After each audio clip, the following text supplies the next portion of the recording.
menjelang terdengar azan. Berbuka puasa penuh kesyukuran.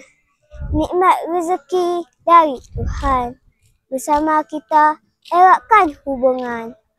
Assalamualaikum warahmatullahi wabarakatuh. Saya Muhammad Ada Arsyad dan Muhammad Aifah dari TV PSS Kesar. Alhamdulillah, pada 10 Mac 2025 bertempat di dataran sekolah, SK Santo telah mengadakan majlis iftar jama'i. Majlis ini bertujuan bagi mengeratkan ukhuwah antara guru, murid dan seluruh warga sekolah serta komuniti setempat. Jom sama-sama kita saksikan.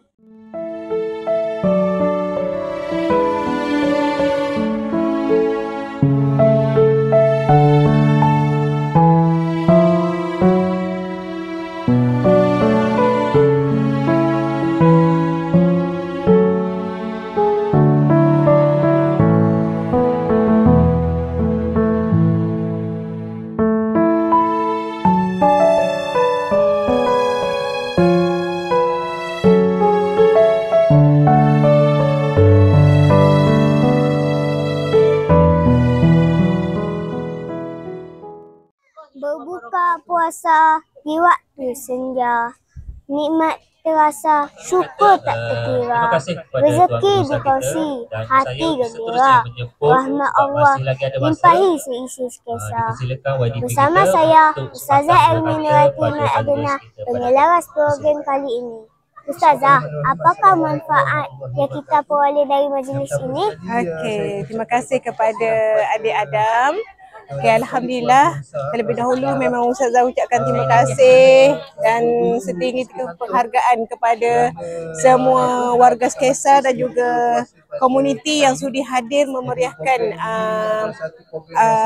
iftar jemaah kita pada kali ini. Memang tidak disangka sambutan yang amat menggalakkan, yang mana iftar jamaah ini merupakan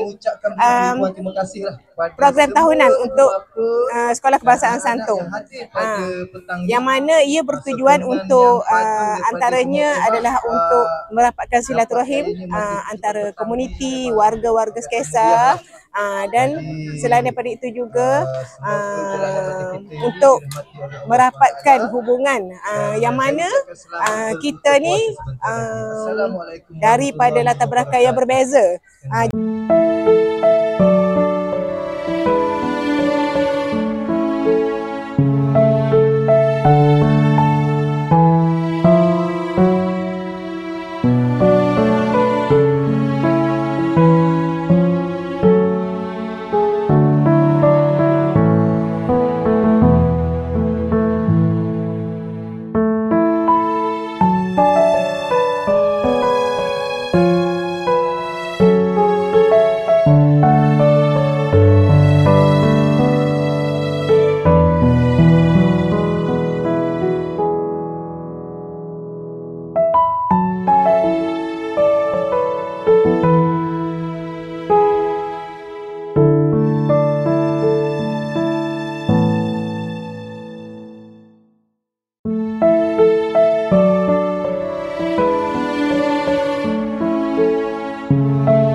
Mentari senja di ufuk barat, bayang redup menyapa jiwa. Berbuka puasa bukan sekadar adat, tapi syukur pada yang esa. Sekian laporan kami kali ini. Kawan-kawan jangan lupa share, like, subscribe dan komen ya. Bye-bye.